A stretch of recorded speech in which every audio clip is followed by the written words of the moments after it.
नमस्कार साथियों, Kalyani IAS academy के डिजिटल प्लेटफॉर्म पर आपका हार्दिक स्वागत है। पिछले लेक्चर में हमने पोषक पदार्थों को बहुत ही अच्छे से पढ़ा एवं समझा था। इस लेक्चर में हम विटामिन एवं हीनता जन्य रोगों को बहुत ही अच्छे से पढ़ेंगे एवं समझेंगे। तो शुरू करते हैं पोषक पदार्थों से। देखिए, ऐसे पदार्थ जिनकी हमारे शरीर को विभिन्न जैविक क्रियाओं के संचालन एवं संपादन के लिए आवश्यकता होती है, उन्हें पोषक पदार्थ कहा जाता है। और ये पोषक पदार्थ हमें भोजन के द्वारा प्राप्त होते हैं, अर्थात हमारे शरीर को पोषक जो तत्व हैं या पोषक पदार्थ हैं वो भोजन के रूप में प्राप्त होते हैं। और हमारे शरीर को कुछ पोषक तत्वों की आवश्यकता अधिक मात्रा में होती है, तो कुछ पोषक तत्वों की मात्रा या पोषक पदार्थों की जो है मात्रा कम मात्रा में आवश्यकता होती है।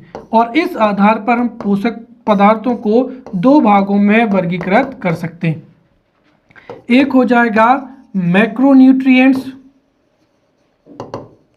राइट, और दूसरा क्या हो जाएगा, माइक्रोन्यूट्रिएंट्स हो जाएगा। तो मैक्रोन्यूट्रिएंट्स क्या होता है, देखिए, ऐसे न्यूट्रिएंट्स या ऐसे पोषक पदार्थ जिनकी हमारे शरीर को अधिक मात्रा में आवश्यकता होती है, उनको मैक्रोन्यूट्रिएंट्स कहा जाता है। उदाहरण के लिए क्या हो जाएगा, कार्बोहाइड्रेट हो जाएगा, और क्या हो जाएगा, प्रोटीन हो जाएगा, और क्या हो जाएगा, वसा हो जाएगा। तो कार्बोहाइड्रेट, प्रोटीन और वसा, इन पोषक पदार्थों को हम पहले ही बहुत डिटेल में पढ़ चुके हैं।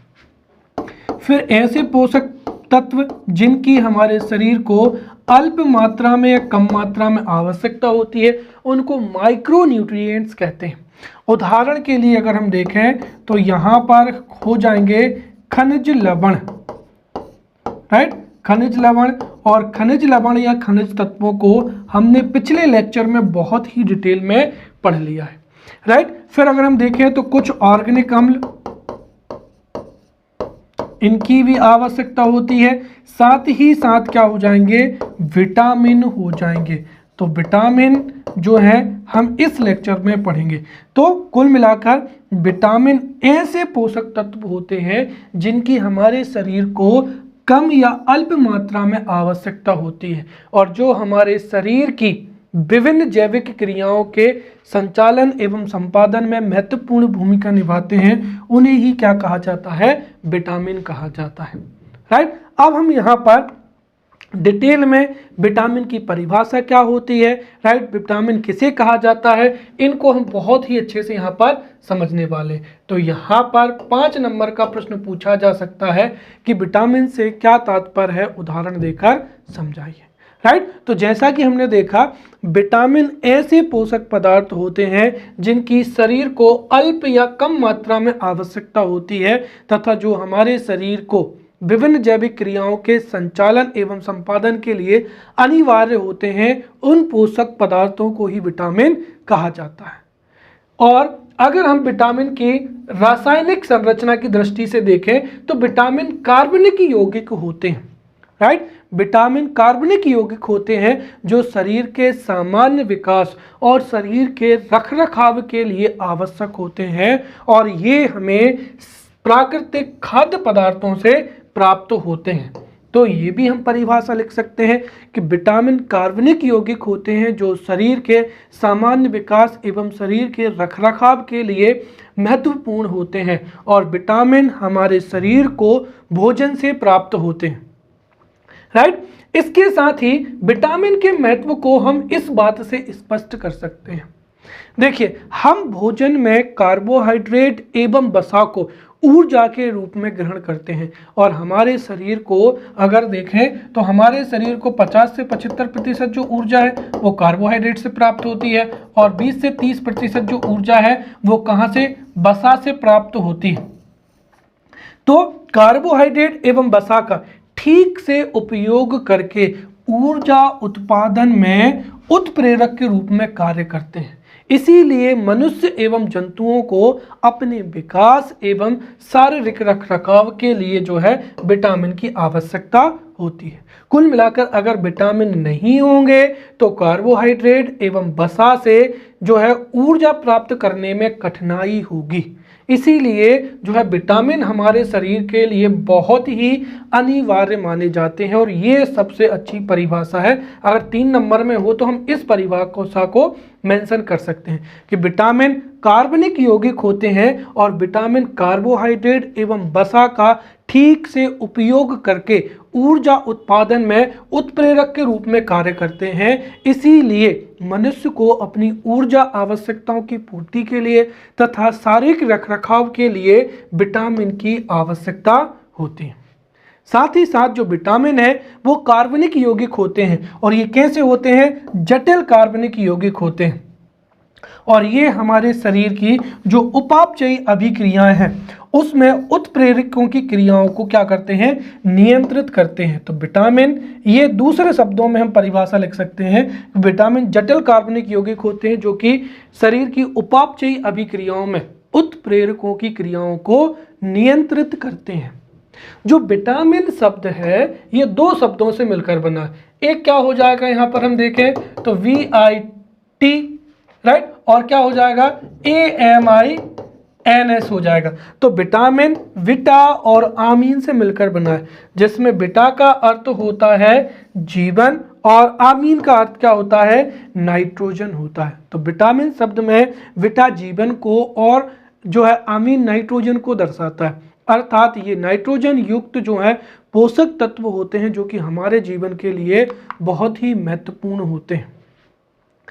इसके साथ ही जो है विटामिन कार्बोहाइड्रेट एवं वसा का ठीक उपयोग करके उत्प्रेरक के रूप में ऊर्जा उत्पादन में भूमिका निभाते हैं।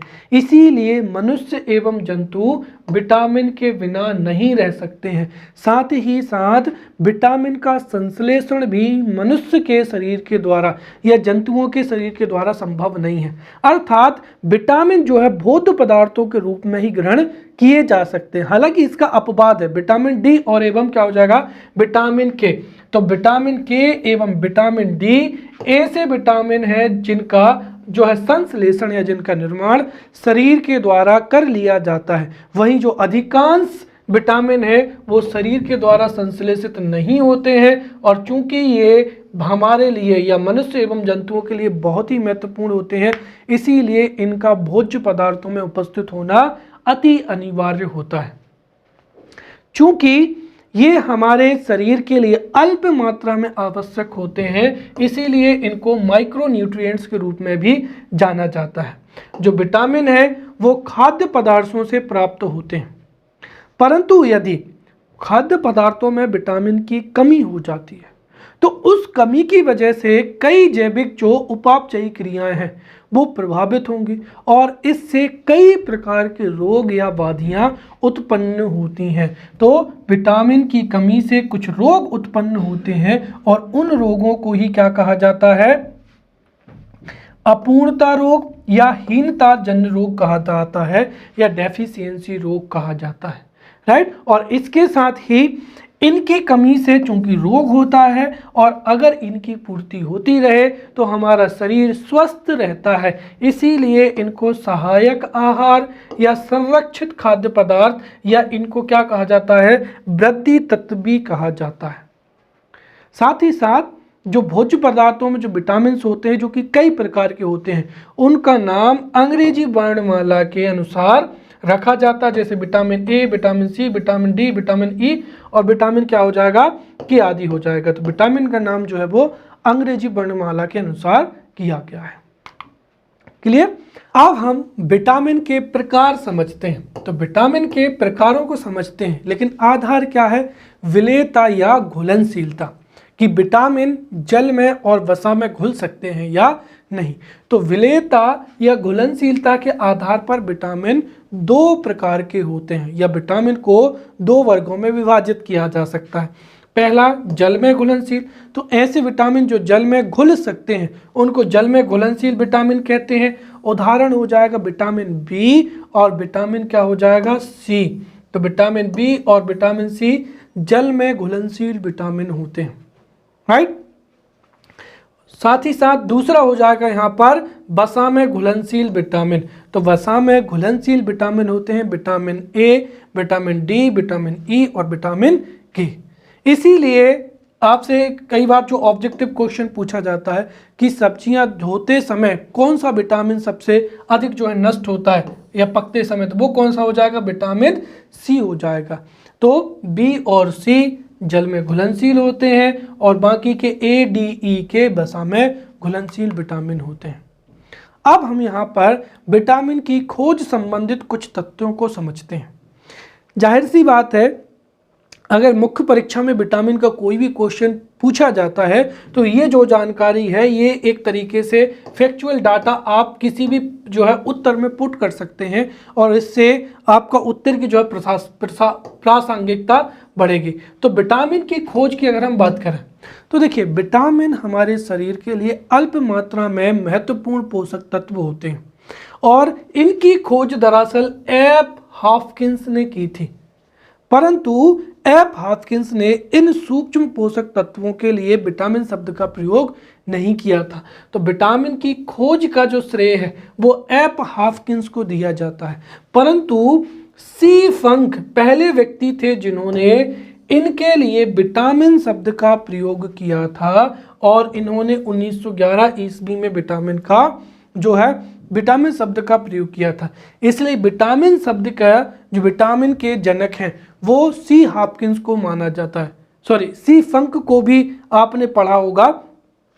तो कुल मिलाकर यहाँ पर सी फंक भी विटामिन के जनक हैं। क्यों? क्योंकि इन्होंने विटामिन को नाम दिया है, परंतु वास्तविकता में एफ हॉपकिंस ने खोज की थी। तो इन महत्वपूर्ण अल्प मात्रा के जो सूक्ष्म पोषक तत्व हैं उनकी खोज की थी एफ हॉपकिंस ने, परंतु विटामिन शब्द जो दिया था वो सी फंक ने दिया था 1911 ईस्वी में। इसीलिए सी फंक को भी विटामिन का आविष्कारक माना जाता है। साथ ही साथ अगर हम देखें तो जो विटामिन ए है और विटामिन बी, इसकी खोज किसने की थी? मैकुलन ने की थी। विटामिन ए की खोज और विटामिन बी की खोज मैकुलन ने, विटामिन सी की खोज होलकट ने की थी और विटामिन डी की जो खोज थी वो किसने की थी? हॉकिंस ने की थी। क्लियर? अब जो जितने भी महत्वपूर्ण विटामिन हैं उनसे हम यहाँ पर पढ़ेंगे।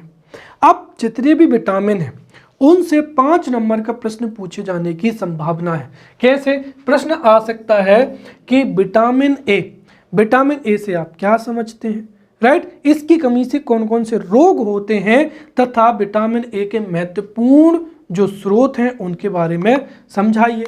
या फिर 11 नंबर में पूछा जा सकता है कि vitamin B, right, vitamin B complex क्या है? विटामिन बी कॉम्प्लेक्स के सभी विटामिनों को उदाहरण सहित समझाइए तथा इन विटामिनों की कमी से कौन कौन सा रोग हो सकता है। तो यहाँ से 11 नंबर में प्रश्न पूछा जा सकता है कि विटामिन बी कॉम्प्लेक्स या विटामिन बी समूह क्या है, इसके तहत कौन कौन से विटामिन सम्मिलित होते हैं, प्रत्येक का रासायनिक नाम, उनके स्रोत तथा उनकी कमी से होने वाले रोगों को समझाइए।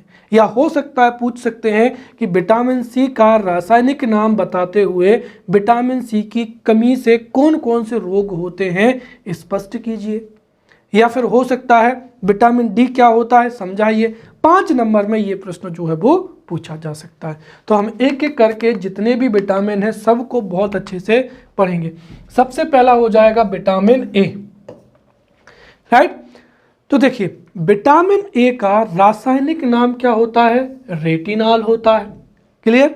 तो विटामिन ए का रासायनिक नाम रेटिनॉल होता है और विटामिन ए वसा में घुलनशील होता है।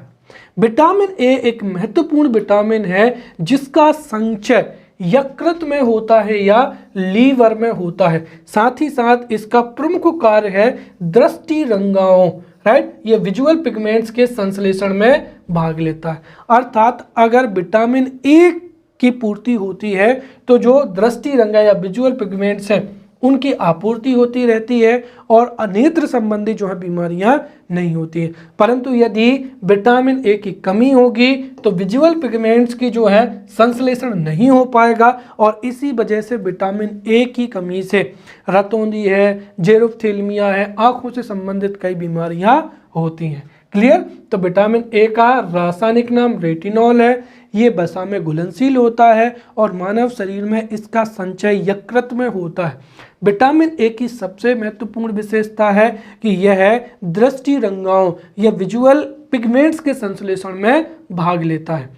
इसीलिए यदि विटामिन ए की कमी हो जाएगी, राइट, तो विटामिन ए की कमी से जो रोग होगा वो हीनता जन्य रोग होगा, और विटामिन ए की कमी से विजुअल पिगमेंट्स का संश्लेषण नहीं हो पाएगा।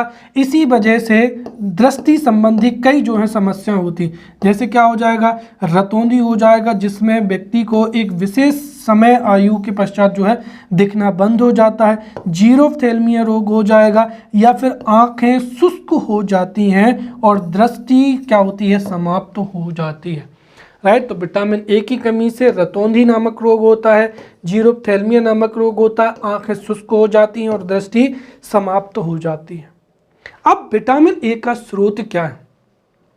तो विटामिन ए का महत्वपूर्ण स्रोत होता है गाजर, राइट। आधुनिक खोजों के अनुसार गाजर को विटामिन ए का, या गाजर में प्रचुर मात्रा में विटामिन ए होता है।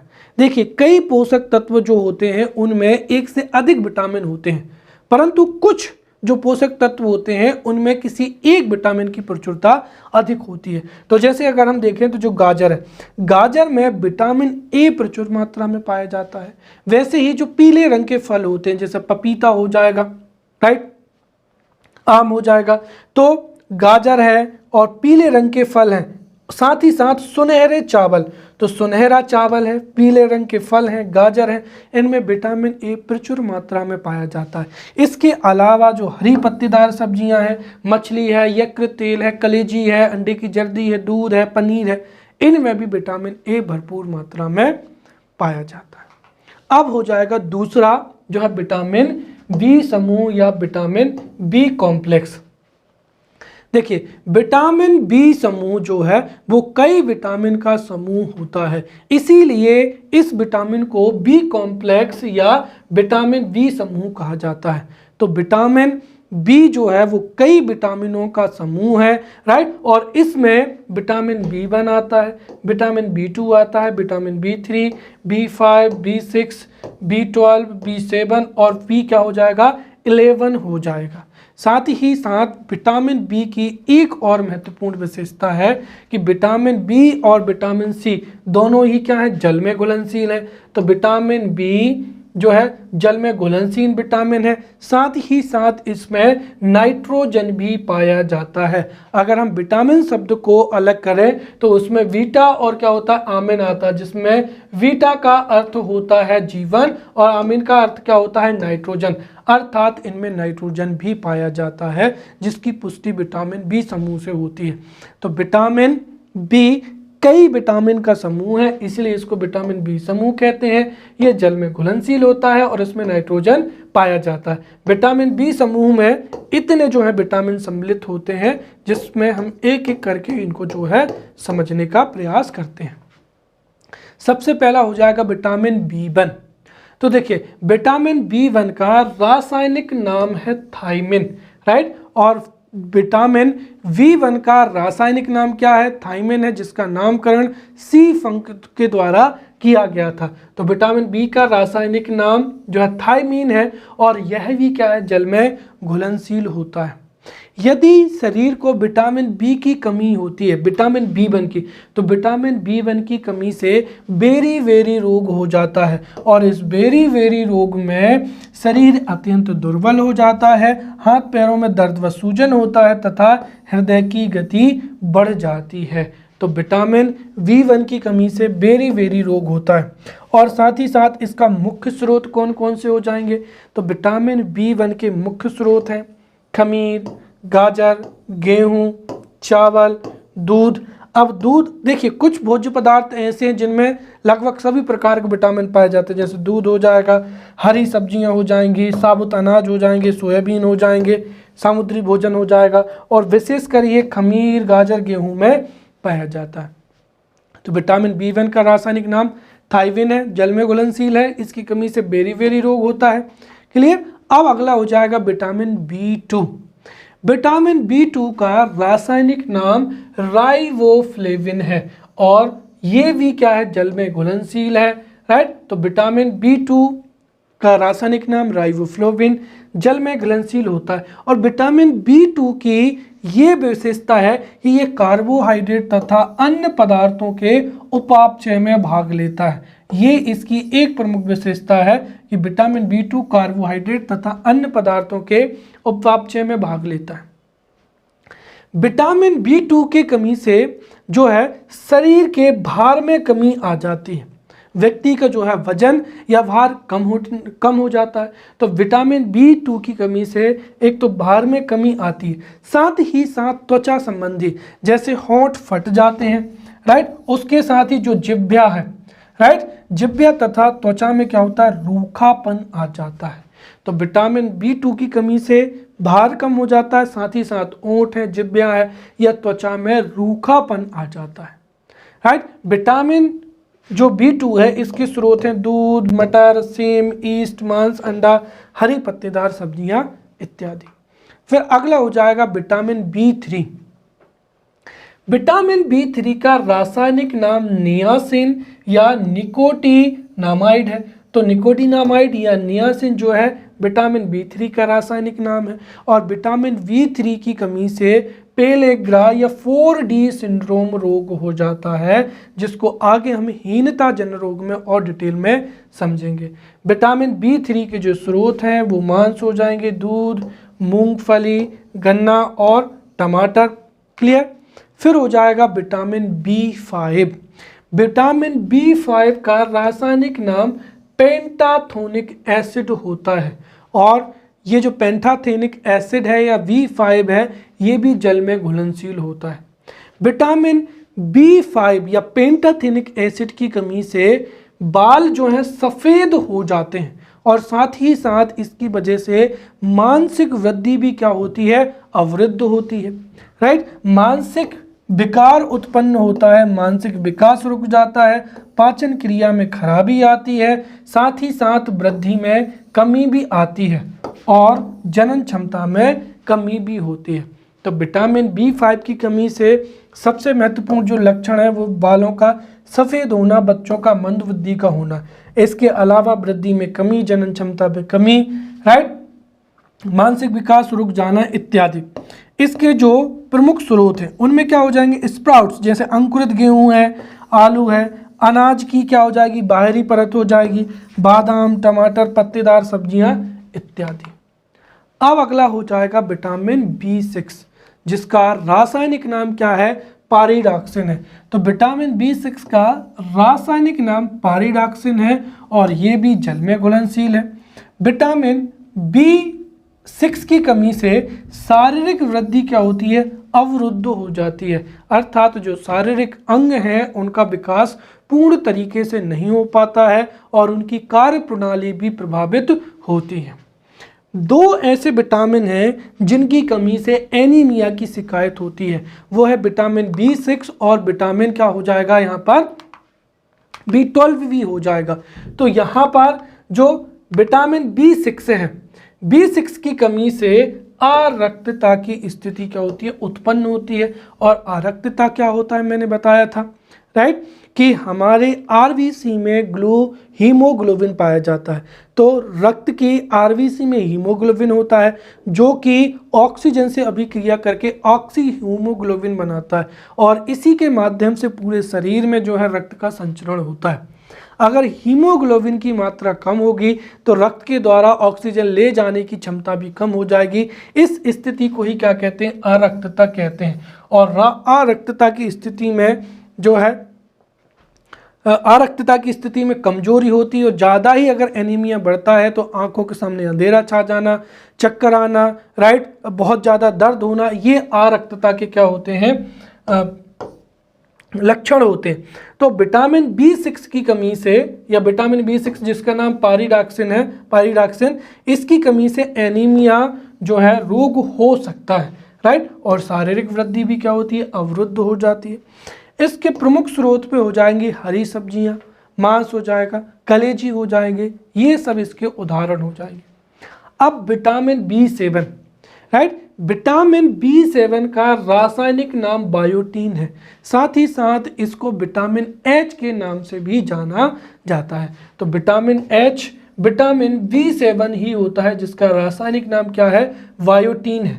और बायोटीन की कमी से हमारे शरीर में लकवा की शिकायत होती है, शरीर में दर्द होता है, बाल गिरते हैं, साथ ही साथ और कई अन्य समस्याएं उत्पन्न होती हैं। ये जो बायोटीन है, ये विटामिन H है, इसका स्रोत क्या हो जाएगा, मांस, अंडा, यकृत और क्या हो जाएगा, दूध। अब अगला हो जाएगा विटामिन B11, जिसको क्या कहा जाता है, फोलिक एसिड कहा जाता है। तो विटामिन B11 का रासायनिक नाम फोलिक एसिड है और ये जल में एक घुलनशील क्या है, विटामिन है। यहाँ पर विटामिन B11 जो है वो लाल रक्त कणिकाओं की परिपक्वता के लिए जिम्मेदार होता है, राइट। और अगर लाल रक्त कणिकाएं या RBC परिपक्व होंगी तो हमारे शरीर की जो ऑक्सीजन ले जाने की क्षमता है वो भी क्या होगी, अधिक होगी। साथ ही साथ जो है हीमोग्लोबिन की कमी भी नहीं होगी, राइट। तो यहाँ पर जो विटामिन B11 है वो लाल रक्त कणिकाओं या RBC की परिपक्वता के लिए जो है आवश्यक होता है। फोलिक एसिड की कमी से रुधिर की क्या होती है, कमी होती है और साथ ही साथ वृद्धि भी अवरुद्ध हो जाती है। फोलिक अम्ल समूह जो है नींबू वंश के जो जितने भी खट्टे फल हैं, नींबू वंश के खट्टे फल, टमाटर, पपीता, मांस, अंडा, यकृत आदि में मुख्य रूप से पाया जाता है। अब अगला हो जाएगा vitamin B12, right. Vitamin B12 का रासायनिक नाम होता है साइनोकोबालामिन, राइट। तो साइनोकोबालामिन विटामिन B12 का रासायनिक नाम है और यह एकमात्र ऐसा विटामिन है जिसमें धातु पाई जाती है और विटामिन B12 में कोबाल्ट धातु क्या होती है, उपस्थित होती है। साथ ही साथ ये जल में घुलनशील होता है। इसके साथ ही ये फोलिक अम्ल के समान ही यह भी विटामिन जो है रक्त की उत्पत्ति में सहायक होता है। ध्यान रहे, विटामिन B11 लाल रक्त कणिकाओं की परिपक्वता में महत्वपूर्ण भूमिका निभाता है, तो वहीं B12 जो है वो रक्त की उत्पत्ति में सहायक होता है, राइट। यह लाल रक्त कणिकाओं की परिपक्वता के लिए क्या होता है, जिम्मेदार होता है। और साथ ही साथ जो RBC है, RBC के लिए आवश्यक जो हीमोग्लोबिन प्रोटीन होता है एवं अन्य प्रोटीन है उसके संश्लेषण में भाग लेता है। तो विटामिन B11 अर्थात फोलिक अम्ल समूह भी RBC की परिपक्वता के लिए जिम्मेदार है, तो वहीं विटामिन B12 जो है रक्त की उत्पत्ति अर्थात RBC की परिपक्वता तथा इसके लिए आवश्यक प्रोटीन के संश्लेषण में भाग लेता है। अगर B12 की कमी हो जाएगी तो इसकी कमी से भी कौन सा रोग होता है, अरक्तता रोग होता है। और एक और मैंने बताया था यहाँ पर कौन सा हो जाएगा, विटामिन B6। विटामिन B6 की कमी से भी एनीमिया रोग होता है और विटामिन B12 की कमी से भी जो है अरक्तता रोग होता है। इसके जो स्रोत हैं उनमें मांस हो जाएगा, कलेसी, दूध इत्यादि इस विटामिन के प्रमुख स्रोत माने जाते हैं, राइट। तो ये 11 नंबर में प्रश्न पूछा जा सकता है और इसमें ये 8 जो है विटामिन हमने बहुत ही डिटेल में यहाँ पर पढ़ लिए हैं। क्लियर। अब हम जो है अगला विटामिन हो जाएगा विटामिन C। तो देखिए विटामिन C का रासायनिक नाम होता है एस्कॉर्बिक अम्ल।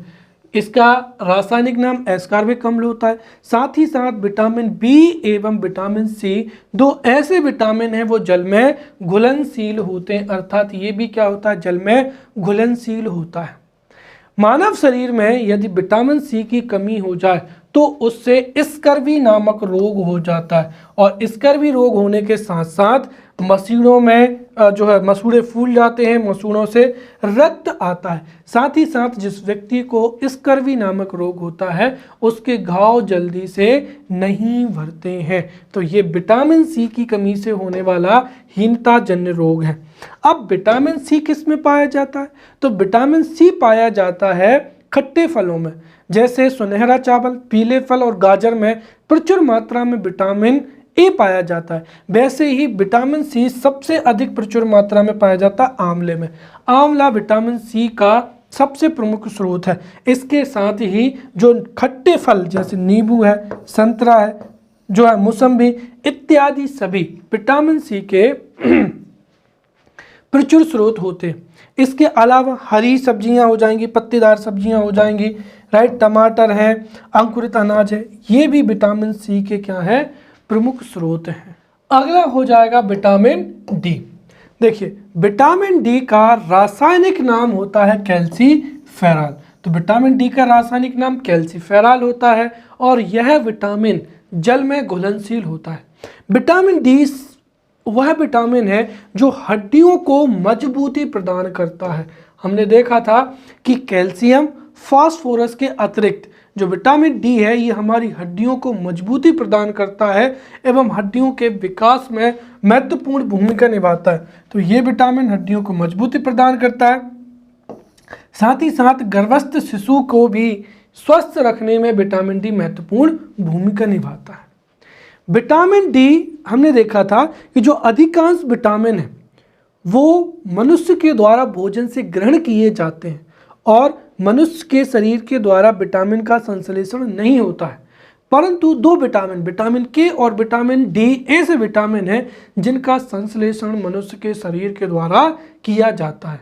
और दरअसल जो सूर्य की परावैंगनी विकिरण होती हैं, सूर्य की परावैंगनी विकिरण त्वचा में उपस्थित जो एरेंगेस्टिरॉल जो कि कोलेस्ट्रॉल का ही एक प्रकार होता है को विटामिन डी में क्या कर देता है, परिवर्तित कर देता है। तो सूर्य की यूवी रेस जो है त्वचा में उपस्थित एरेंगेस्टिरॉल को विटामिन डी में परिवर्तित कर देती हैं। इस तरीके से विटामिन डी ऐसा विटामिन है जिसका संश्लेषण हमारे शरीर में हो सकता है।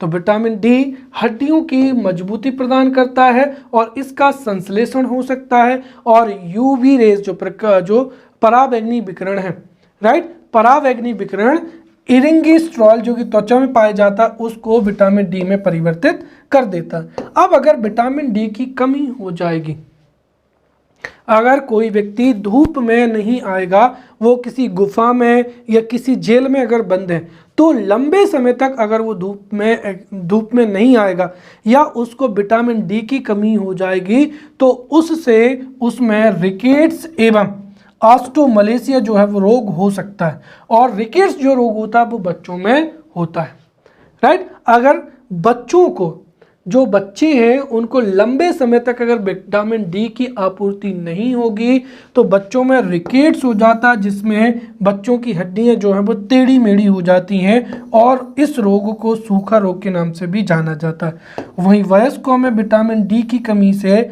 ऑस्टोमलेशिया नामक रोग हो जाता है। विटामिन डी का जो स्रोत है, एक तो परावैंगनी विकिरण हो जाएंगे, राइट। इसके अतिरिक्त मक्खन है, घी है, अंडे है, मछली के तेल इत्यादि में जो है विटामिन डी पाया जाता है। और हमारा शरीर विटामिन जो है परावैंगनी विकिरण की उपस्थिति में स्वयं विटामिन डी का निर्माण भी कर लेता है। अब अगला विटामिन हो जाएगा यहाँ पर विटामिन ई। विटामिन ई का रासायनिक नाम क्या होता है, टोकोफेरॉल होता है। तो इसका रासायनिक नाम टोकोफेरॉल है और ये भी वसा में घुलनशील विटामिन होता है। विटामिन ई की उपस्थिति से जो है सौंदर्यता में वृद्धि होती है और चूंकि ये सौंदर्यता के लिए जाना जाता है इसीलिए इसे जो है सौंदर्य विटामिन के नाम से भी जाना जाता है। तो विटामिन ई शारीरिक सौंदर्य के लिए जो है जाना जाता है या शारीरिक सौंदर्यता के लिए जो है प्रसिद्ध है। इसके साथ ही विटामिन डी की अगर कमी हो जाती है तो उससे लैंगिक विकास अवरुद्ध होता है और साथ ही साथ जो है प्रजनन में भी अवरोध उत्पन्न होता है। इस वजह से इसको प्रजनन विटामिन भी कहते हैं, राइट। और ये जनन क्रियाओं के लिए बहुत महत्वपूर्ण होता है। तो विटामिन डी शारीरिक सुंदरता के लिए अनिवार्य है, साथ ही ये जनन प्रक्रियाओं के लिए बहुत ही महत्वपूर्ण होता है, इसीलिए इसको कहते हैं जनन विटामिन।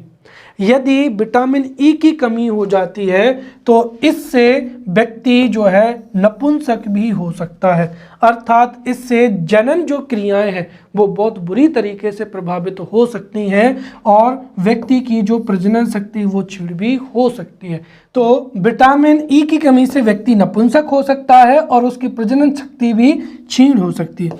इसका प्रमुख स्रोत क्या हो जाएगा, अंकुरित दाने या स्प्राउट्स। तो अंकुरित दानों में गेहूं हो जाएंगे, चना, मटर, हरी पत्तेदार सब्जियां इसके क्या होते हैं, स्रोत होते हैं। अगला हो जाएगा विटामिन के, राइट। विटामिन के का रासायनिक नाम फिलोक्विनोन है, राइट। तो फिलोक्विनोन जो है विटामिन के का रासायनिक नाम है और यह भी किसमें, वसा में घुलनशील होता है। यह विटामिन की विशेषता ये कि रक्त के स्राव को रोक देता है और इस वजह से इसे रक्त के स्राव को रोकने वाला विटामिन भी कहा जाता है। क्यों? क्योंकि यह यकृत में प्रोथ्राम्बिन के निर्माण के लिए क्या होता है, आवश्यक होता है। अब रक्त का जो है थक्का जमना इसलिए बहुत महत्वपूर्ण है क्योंकि आप समझिए, एक रिपोर्ट के अनुसार हमारे देश में जो एक्सीडेंट में जो मौत होती है उसका सबसे बड़ा कारण क्या है कि समय पर जिस व्यक्ति का एक्सीडेंट हुआ है उसको अस्पताल ना ले जाना। अगर समय रहते हुए व्यक्ति अगर अस्पताल पहुंच जाएगा तो उसका ब्लड लॉस नहीं होगा, क्योंकि सीधी सी बात है हमारे शरीर में ऑक्सीजन का जो परिवहन है वो रक्त के द्वारा होता है, भोज्य पदार्थों का परिवहन रक्त के द्वारा होता है। इसीलिए यदि किसी व्यक्ति का दुर्घटना में अगर रक्त जो है बहुत ही ज़्यादा जो है वह जाता है तो उस स्थिति में उसकी जान को बचा पाना बहुत ही मुश्किल होता है, राइट। और इसी वजह से अगर आप समझें तो जो विटामिन के है वो बहुत ही महत्वपूर्ण भूमिका निभाता है। उदाहरण के लिए अगर आपको छोटी मोटी जैसे सुई हो जाती है या आप कहीं से छिल जाते हैं और अगर ऐसी स्थिति में आप समझिए कि हमारे शरीर की अगर रक्त वाहिकाएं कट जाती हैं तो उससे तो फिर रक्त जो है वो 24 घंटे लगातार क्या होगा, बहता रहेगा, राइट। और ऐसी स्थिति में एक स्थिति ऐसी आएगी कि रक्त का जो है स्राव होने से व्यक्ति की मृत्यु तक हो सकती है। परंतु इसके लिए हमारे शरीर में एक बहुत ही अच्छी व्यवस्था है जो कि क्या हो जाएगा, रक्त का थक्का जमना।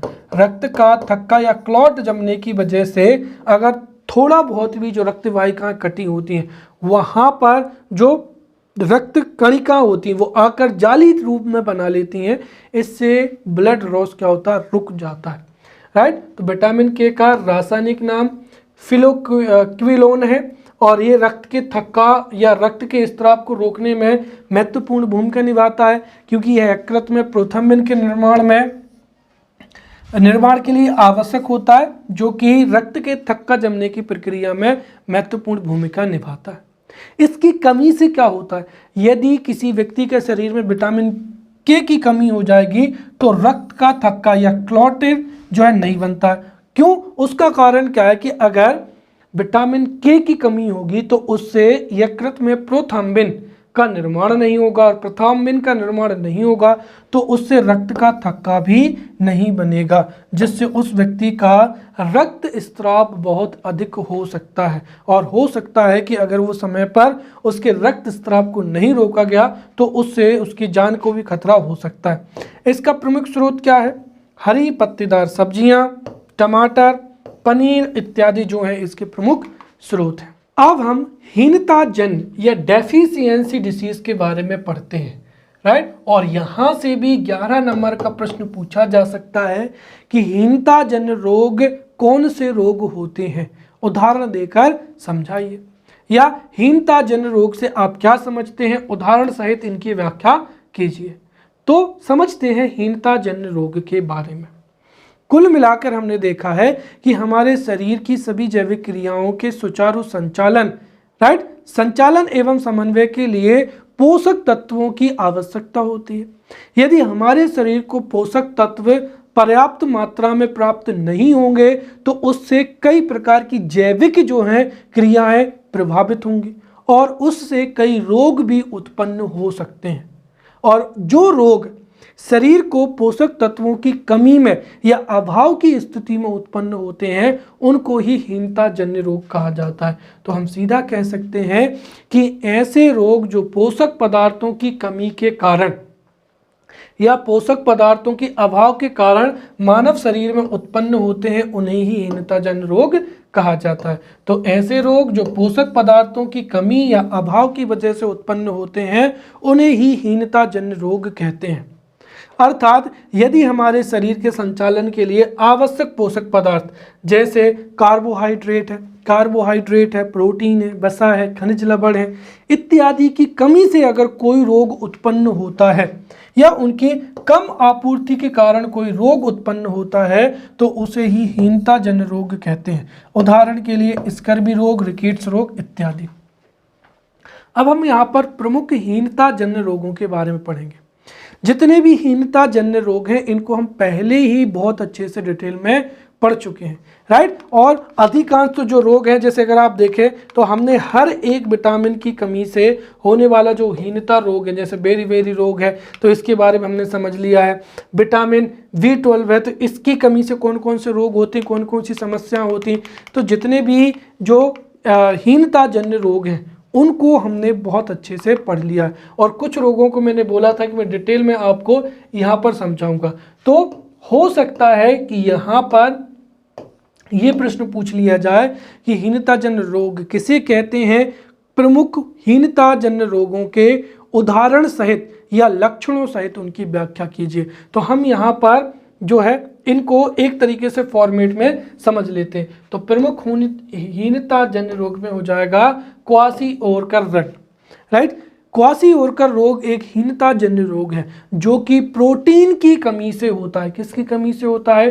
प्रोटीन की कमी से होता है। यदि बच्चों को पर्याप्त मात्रा में प्रोटीन की आपूर्ति नहीं हो पाती है तो प्रोटीन की कमी से या प्रोटीन के अभाव से बच्चे क्वासी-ओरकर रोग से ग्रस्त हो जाते हैं और इसमें बच्चों की वृद्धि रुक जाती है। साथ ही साथ जो है उनके पैर दुबले पतले हो जाते हैं, वजन में कमी आती है, राइट, रक्त में कमी आती है। तो क्वासी-ओरकर रोग में बच्चों की वृद्धि रुक जाती है, पैर दुबले हो जाते हैं, वजन में कमी आती है और ये प्रोटीन की कमी से होता है। दूसरा हो जाएगा मरेस्मस रोग। मरेस्मस रोग भी प्रोटीन की कमी से या प्रोटीन के अभाव से होता है, राइट। और चूंकि ये अभाव से होता है इसलिए इनको अभावजन्य रोग या हीनता जन्य रोग कहते हैं, राइट। अब जो मरेस्मस रोग है इसमें भी क्या होता है कि बच्चों की जो वृद्धि है उसमें कमी आती है, साथ ही साथ पेशियों का विकास भी कम होता है। फिर तीसरा हो जाएगा रतौंधी रोग।